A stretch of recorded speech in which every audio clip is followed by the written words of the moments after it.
신바람 사연 아파트. 오늘의 사연 시작하겠습니다. 원래 올해 12월쯤 결혼하기로 하고 지난 6월부터 결혼 준비를 시작했던 29살 여자입니다. 여기에 이렇게 저희 이야기를 하고 있는 걸 보면 결혼이고 뭐고 다 엎어버리고 하소연하러 찾아왔다는 걸 벌써 눈치채신 분들도 계실 것 같네요. 연애 기간이 그렇게 길었던 건 아니지만 그래도 좋은 사람이라는 확신이 있어서 결혼하기로 정했던 건데 이렇게 결혼 준비 시작하자마자 전부 엎어버리게 될 줄은 정말 몰랐어요. 아무리 파리 안으로 굽는 법이라지만 결혼하면 저도 가족이 되는 건데 한 가족이 될 사람으로서 동등한 대우를 받아야 하는 게 당연한 거 아니겠나요? 이름 앞에 시자가 붙는다고 해서 그게 뭐 대단한 벼슬자리가 되는 건 아니잖아요. 제가 뭐 조선시대 마냥 어디 대감님 집에 팔려가듯 시집 가는 것도 아닌데 뭐가 그리 대단한 사람들이라고 결혼 준비 시작하자마자 저한테 갑질을 해대는 건지. 이런 집구석과 한솥밥 먹겠다고 기분 맞춰주고 그러는 것보다 결혼이고 나발이고 길게 두고 볼 것도 없이 엎어버리는 게 맞는 게 아닌가 싶어서 단칼에 이 결혼 안 한다고 선언해주고 돌아왔습니다. 아무리 그래도 어른들까지 다 있는 자리에서 제 행동이 너무했다고 하는데 저는 그 사람들이 당해도 싸다고 생각하거든요. 여러분들께서 제 이야기 한번 들어봐 주시고 정말 제 행동이 너무했는지 객관적으로 한번 판단해 주세요. 저한테 친구가 한 명 있어요.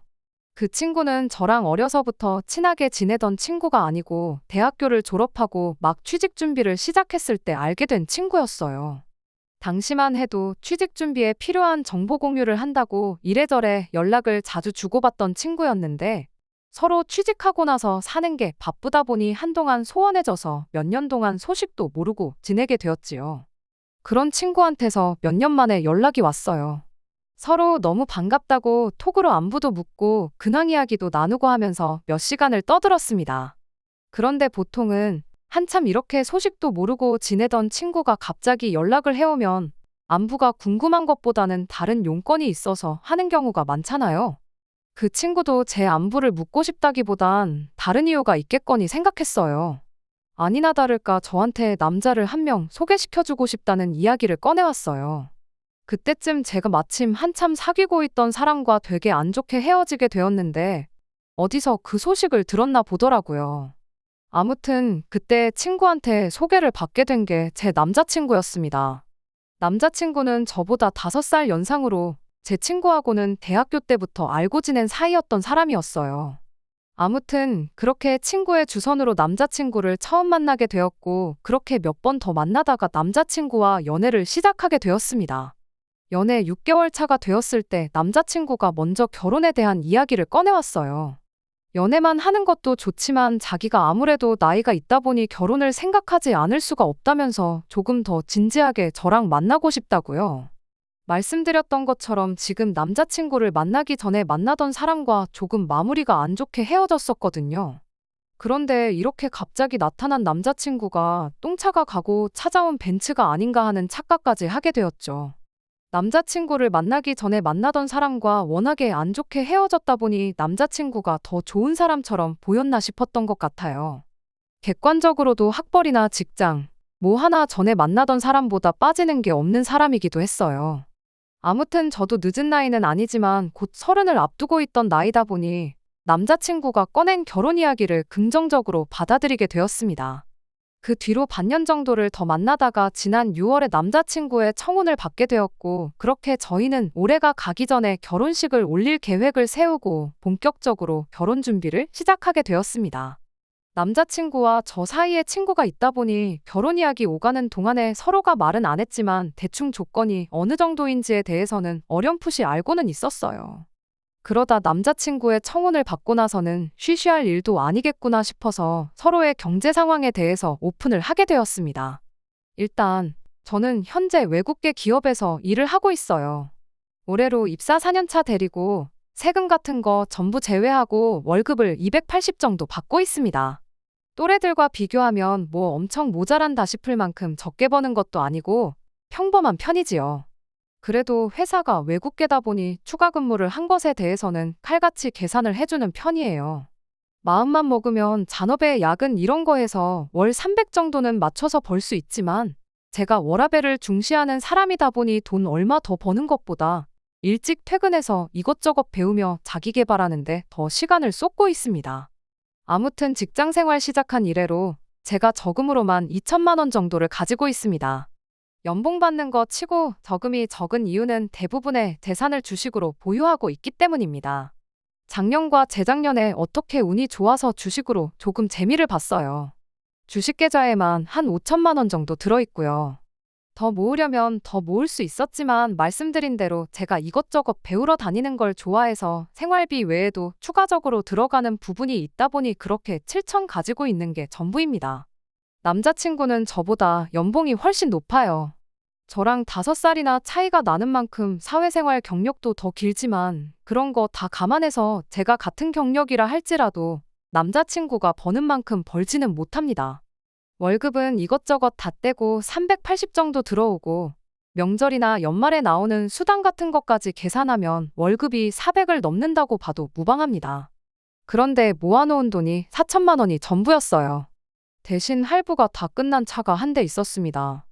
저는 별말 안 했는데 자기가 차를 처음 샀을 때 출고가가 4천 정도였다고 그럼 저보다 1천만 원은 더 모아놓은 거라고 봐도 무방하지 않냐고 하는 걸 보니 자기가 돈을 썩 잘 모으지 못했다는 걸 알고는 있는 눈치였어요.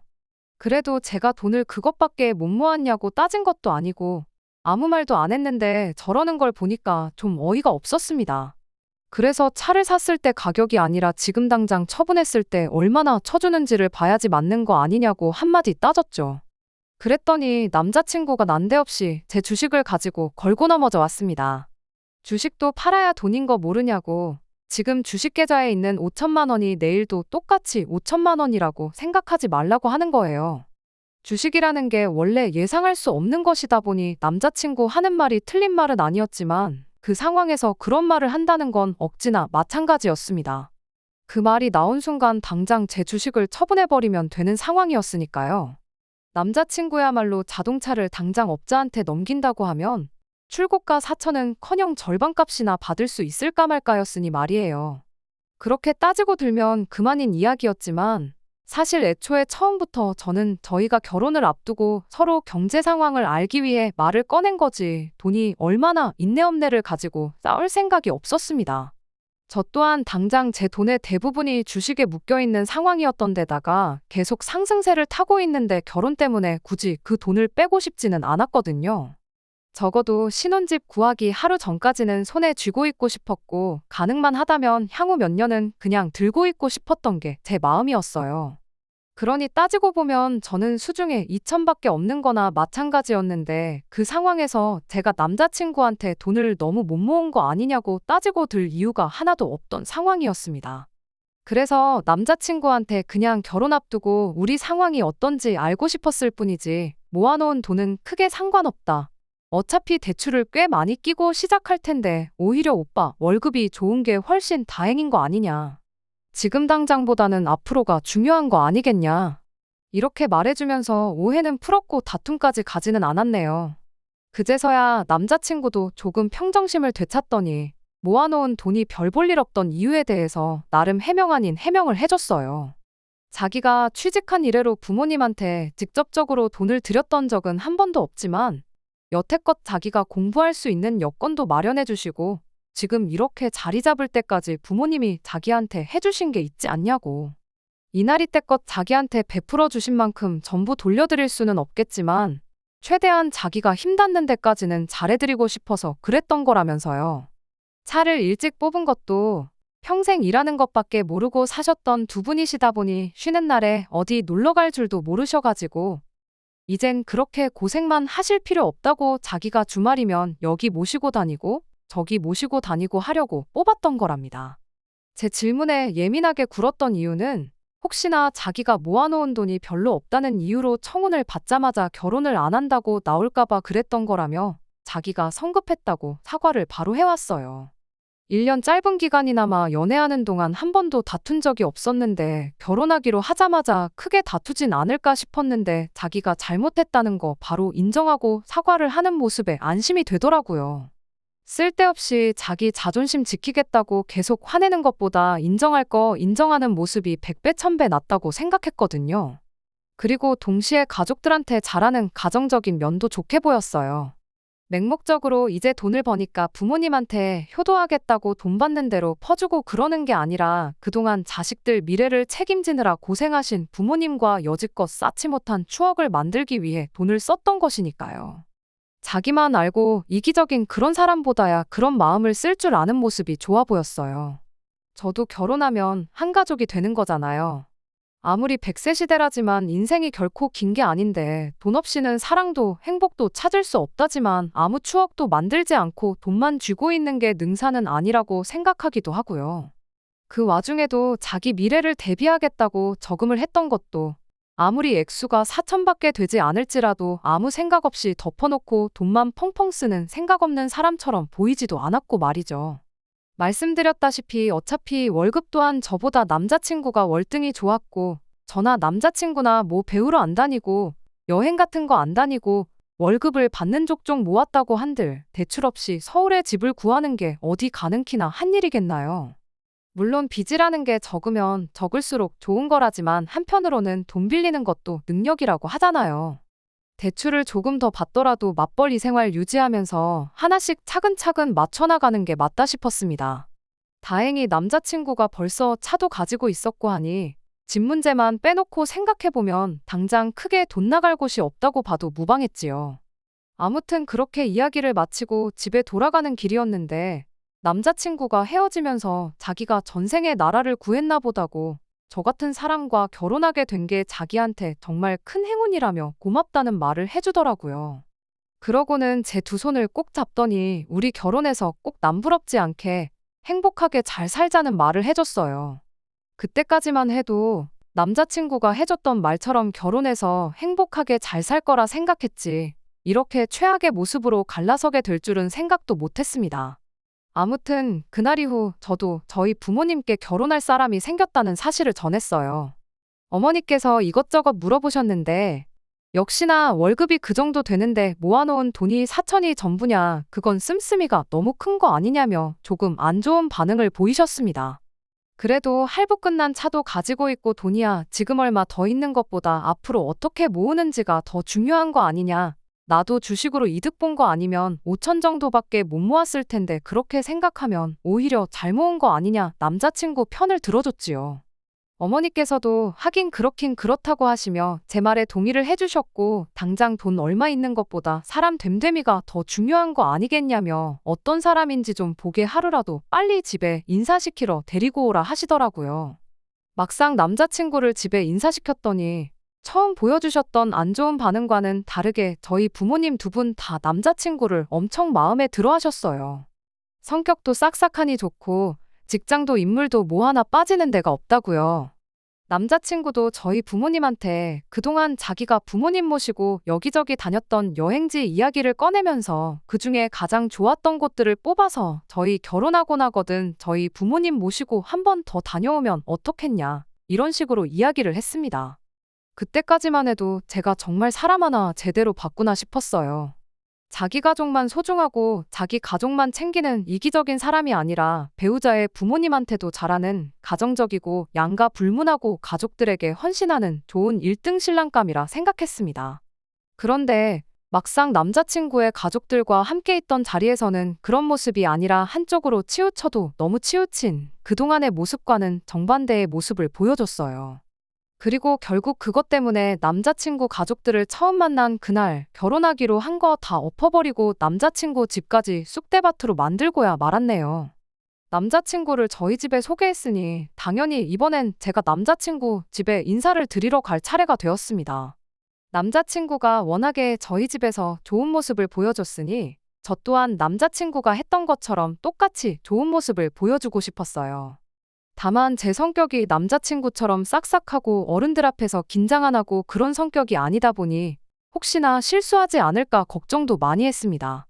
다행히 남자친구 부모님이 그렇게 깐깐해 보이는 사람들은 아니었어요. 저희가 근처까지 다 와간다고 연락했더니 아파트 현관까지 나오셔서 저희를 마중 나와 주셨어요. 그 길로 예약한 식당에 가서 식사를 하고 왔습니다. 모처럼 외식하러 나왔는데 밥 먹는 중에 이런저런 질문했다간 먹다 체할 수도 있다고 본격적인 이야기는 집에 가서 하자며 정말 간단한 질문들 외에는 아무것도 안 물어보셨어요.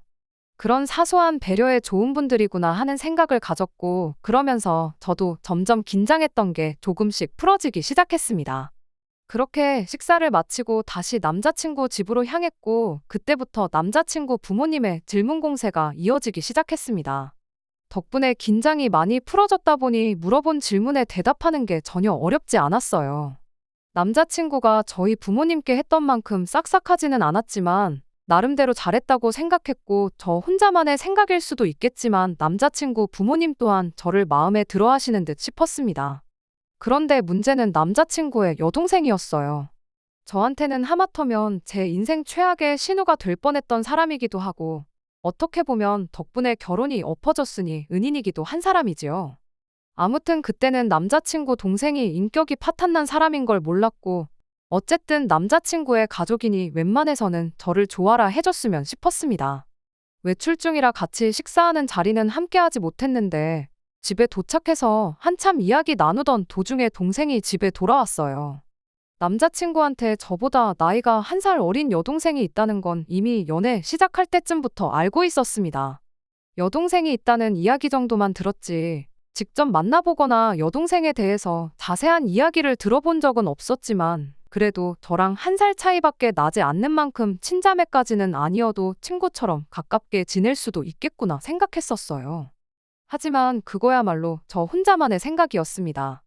남자친구 여동생이 집에 들어오자마자 어머님께서 동생한테 여기 네 새언니 될 사람 와 있으니까 어서 와서 인사부터 하라고 한마디 하셨지요.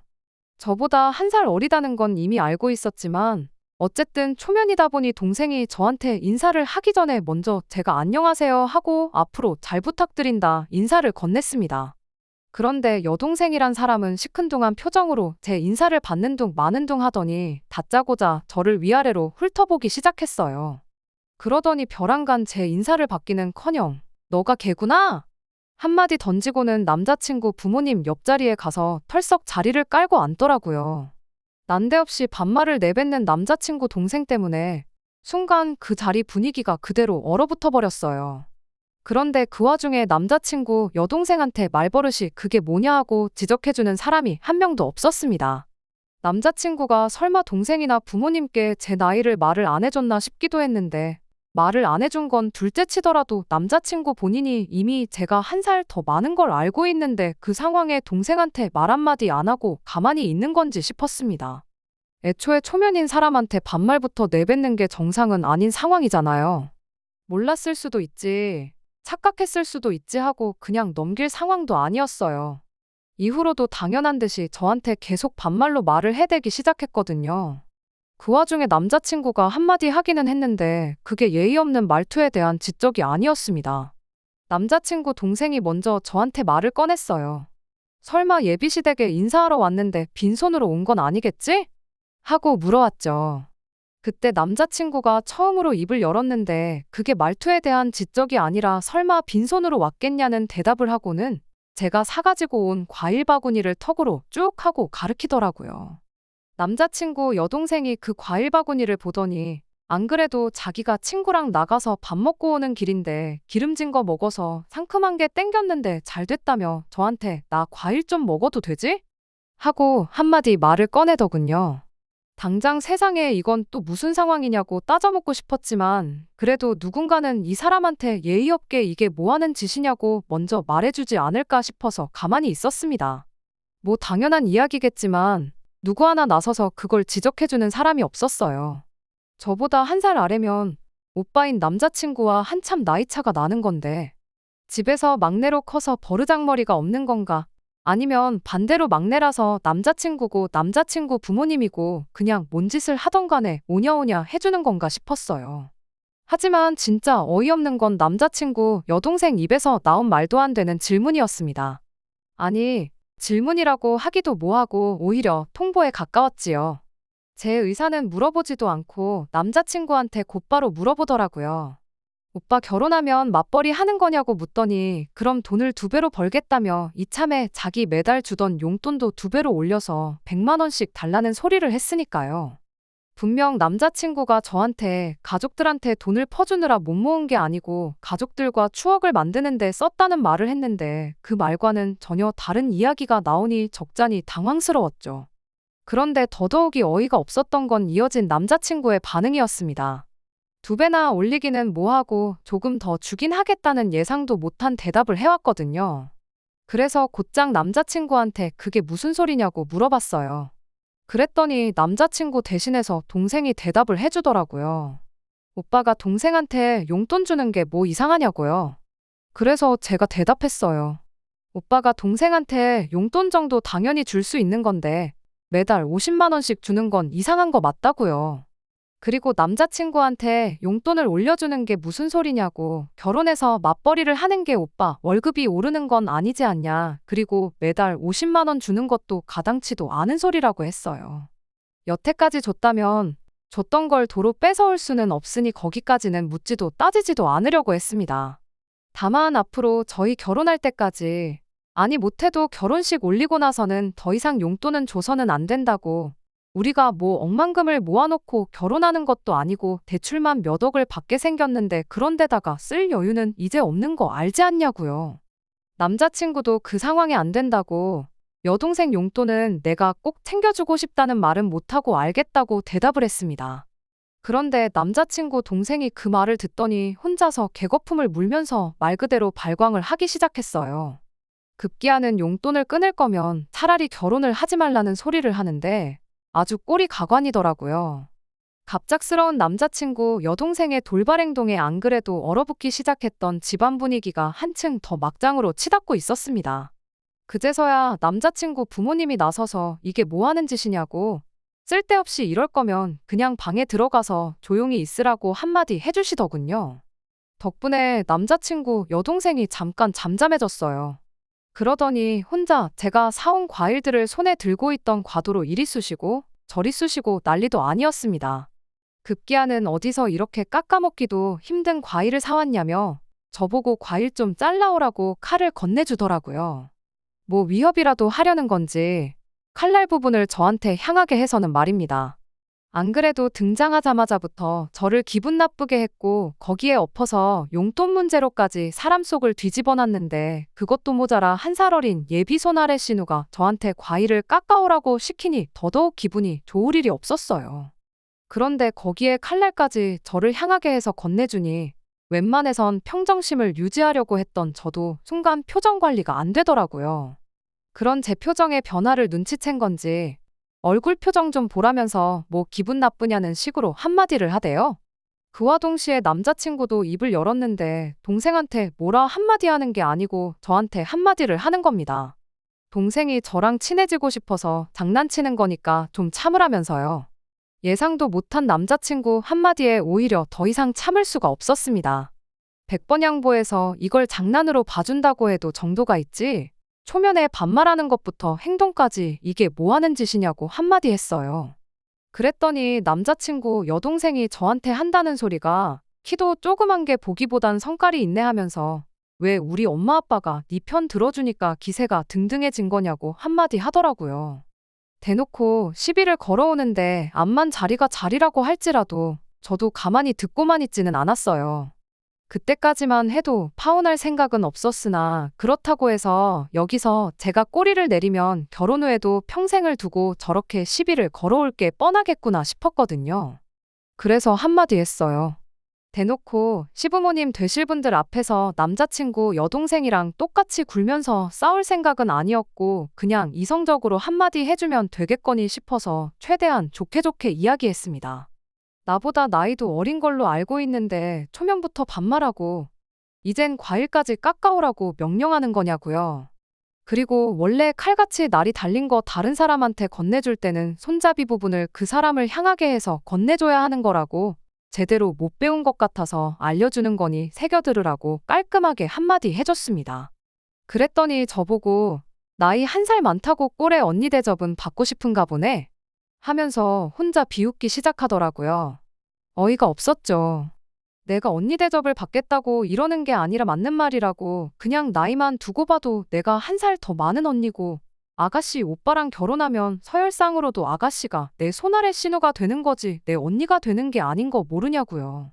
그랬더니 돌아온 대답이 아주 가관이었습니다. 자기가 왕년에 학교 다닐 때 좀 놀았다는 걸 자랑처럼 이야기를 하더라고요. 원래도 자기가 노는 언니들 아닌 이상 한두 살 차이는 그냥 먹고 들어갔다고요.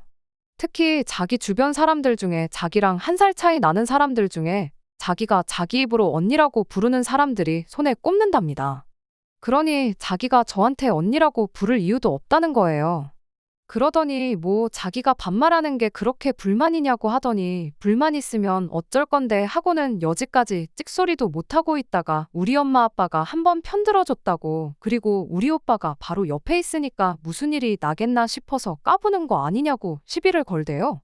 딱 보니 믿는 구석 없으면 내 눈도 똑바로 못 마주치고 깔고 다녔을 스타일인데 내가 너 같은 애들 한두 번 상대해보는 줄 아냐면서 세상 참 많이 좋아졌답니다. 예전 같았으면 그냥 묻지도 따지지도 않고 뭘 꼬나보냐 한마디 해주고 머리끄댕이부터 붙잡아 아주 초죽음을 만들어놨을 거라나요. 그 와중에 남자친구던 남자친구 부모님이던 누구라도 동생이 파혼하라고 고사를 지내는 건지 지 혼자 미쳐 날뛰는 걸 말려줬더라면 저 또한 파혼까지 택하진 않았을 수도 있어요. 그런데 그나마 제 편을 들어주는 것 같던 남자친구 어머니도 우리 애기가 용돈 못 받게 되니까 더 저러는가 보다 하면서 그래도 주던 걸 어떻게 못 주게 할 수 있냐며 애가 용돈 받던 건 건들지 말라고 한마디 하시더군요. 남자친구도 그러는 게 좋겠다고 거들어주기 시작했고요.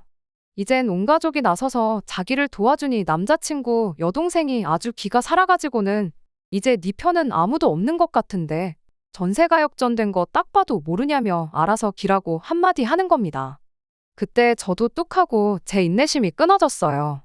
아무리 파리 안으로 굽는 법이라지만 이 집구석에 한 식구로 들어오면 제가 앞으로 무슨 꼴을 당하며 살게 될지 눈에 보이기 시작하더라고요.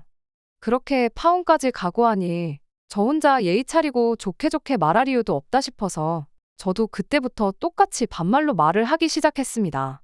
연예인이나 운동선수같이 유명한 사람들도 혹시나 자기가 과거에 잘못했던 거 들킬까봐 조마조마해하고 실제로 들킨 사람들은 아무리 당사자한테 사죄를 하고 용서를 빌어도 활동을 다시 못할 만큼 나락에 가버리는 정의가 승리하는 사회가 되었으니 네 말대로 세상 참 좋아진 것 같다고요. 그리고 남자친구는 물론이고 남자친구 부모님 앞에다 대고 저걸 보니 이 집 가정교육 수준이 어느 정도 되는지 알겠다고 나는 이 집에 며느리로 들어오기엔 너무 아까운 것 같으니 결혼 이야기는 없던 걸로 하고 저도 여기까지만 하고 이만 가보겠다 말하고 자리에서 일어났어요. 그리고 남자친구 동생한테 마지막으로 한마디 해줬습니다. 뭔가 크게 착각하는 것 같은데 왕년에 사람 괴롭히고 그런 이야기 어디 가서 자랑처럼 할 만한 이야기가 아니고 네 얼굴에 네 부모 네 오빠 얼굴에 침 뱉는 거나 마찬가지니까 오늘부로 그 이야기는 어디 가서 꺼내지도 말라고 충고 한마디 해줬습니다.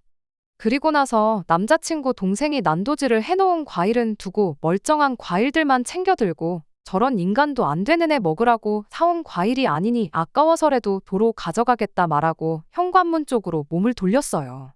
그런데 뒤에서 남자친구 동생이 저를 향해 냅다 뛰어오더라고요. 머리끄댕이라도 잡으려는 건지 팔을 뻗길래 그대로 그 팔을 잡아서 업어치기로 바닥에 내동댕이를 쳐버렸어요. 지난 몇 달 동안 남자친구 입에서 처음 결혼에 대한 이야기 나왔을 때 혹시나 싶어서 체중 관리도 미리미리 할 겸해서 운동을 시작했었거든요. 그냥 헬스장만 다니기에는 지루한 것 같고 새로운 것도 배워보고 싶어서 집 근처에 있는 종합격투기 도장에 등록해서 주짓수며 유도며 이런 걸 배웠거든요. 체중 관리가 목적이었지 실전에 쓰려고 배운 건 아니었는데 이렇게 배운 걸 써먹고야 말았네요. 아무리 제가 먼저 결혼은 없던 일로 하겠다고 말을 하긴 했지만 결혼 허락받으러 간 자리에서 다른 사람도 아니고 예비신우 될 사람을 바닥에 패대기 쳐버렸으니 이제 진짜로 이 결혼은 물 건너갔구나 싶었습니다. 갑자기 펼쳐진 상황에 다들 당황한 기색이 역력했는데 그 틈을 타서 집에서 빠져나왔어요. 그제서야 남자친구가 정신을 차린 건지 저를 쫓아나왔는데 급하게 제 손을 낚아채서 한다는 소리가 미안하다는 사과가 아니라 지금 어른들 계신 데서 뭐 하는 짓이냐고 따지고 들더라고요. 그러더니 당장 동생한테 먼저 사과하라길래 낚아챈 제 손을 쥐고 있던 남자친구 손을 그대로 비틀어 꺾어버렸어요. 이것도 도장에서 호신술 수업 시간 때 배운 건데 이런 데서 또 써먹을 줄은 몰랐네요. 그대로 손목이 꺾인 남자친구가 비명을 지르며 그대로 바닥에 주저앉더라고요. 마무리까지 이렇게 확실하게 정을 떼주니 오히려 고마울 따름이었습니다. 참 좋은 사람이라 생각했고 결혼까지 생각했는데 본 모습이 이런 사람일 줄은 몰랐다고. 동생 용돈 못 주게 된 게 엄청 아쉬워 보였는데 오히려 잘 된 거 아니냐고. 평생 인간도 못 되는 동생 뒷바라지나 해주면서 살라고 한마디 해주고 집에 돌아왔습니다. 저희 어머니가 이야기 듣더니 뭐 그런 경우 없는 집구석이 다 있냐며 어이없어 하시더라고요. 남자친구를 맘에 들어하긴 하셨지만 제 인생이 시궁창으로 빠지게 될 게 눈에 뻔한 상황인데 오히려 현명한 결정을 내렸다고 잘했다고 칭찬해 주셨어요. 제가 나이가 많은 것도 아니고 능력이 없는 것도 아닌데 미천 다 드러난 집구석에 제가 시집갈 이유가 하나도 없다고요. 다들 하나같이 심지어 도장 사범님마저도 제가 잘했다고 이야기만 들어도 속이 다 시원하다는 반응이었는데 딱 한 사람 다른 반응을 보인 사람이 있었어요. 바로 남자친구를 저에게 소개해줬던 그 친구였습니다. 그래도 다른 사람도 아니고 남자친구 부모님이 계신 자리인데 그렇게 쑥대밭으로 만들어 놓았어야 했냐며 제가 잘못했다고 하더라고요. 남자친구가 자기 회사랑 가장 큰 거래처에서 일하는 사람인데 혹시나 제 일 때문에 자기 일하는데 지장이 생기면 어떡하냐면서 저보고 빠른 시일 내로 남자친구한테 사과를 했으면 좋겠다고 하더라고요. 아마 저를 소개시켜줬던 것도 남자친구한테 잘 보이려고 해줬던 거겠구나 싶었고 그걸 알게 되니 이 친구하고도 계속 가깝게 지낼 이유가 없겠구나 싶었습니다. 남자친구나 이 친구 말 맞다나 예비시 부모님 될 사람 앞에서 그 집 딸을 바닥에 패대기 치고 예비 신랑 손목을 꺾어서 무릎까지 꿇게 만든 게 정말 제가 잘못한 일인가요? 저는 아직도 제가 잘못한 거 하나도 없다고 생각합니다. 그 인간들은 당해도 싼 인간들이고 그 정도로 해도 평생 정신 못 차리고 살 거라는 걸 알고 있거든요. 어차피 취직한 이래로 연락도 거의 없이 생사 정도만 알고 지낸 친구였다 보니 손절하는데 그렇게 아쉬움이 남거나 어려운 건 하나도 없었어요. 덕분에 제 인생에 평생 필요 없을 인맥도 하나 정리했네요. 아무튼 이렇게 결혼식 날짜까지 대충 잡아두었던 남자친구하고는 평생 두 번 다시 볼 일이 없게 되었습니다. 다른 사람들 말만큼 제 29 나이가 새로운 만남을 시작하기에 너무 늦은 나이라고는 생각하지 않아요. 물론 이렇게 대일 만큼 대인 상황에 당장이라도 누구를 만나야겠다는 건 아니지만 다음에 만나는 사람은 제발 정신머리 똑바로 박히고 정신머리 똑바로 박힌 가족들을 가지고 있는 평범한 사람이면 좋겠습니다. 끝까지 들어주셔서 감사합니다. 오늘의 사연은 여기까지입니다. 구독과 좋아요, 알람 설정 부탁드리고 더 좋은 사연으로 다시 찾아뵙겠습니다. 감사합니다.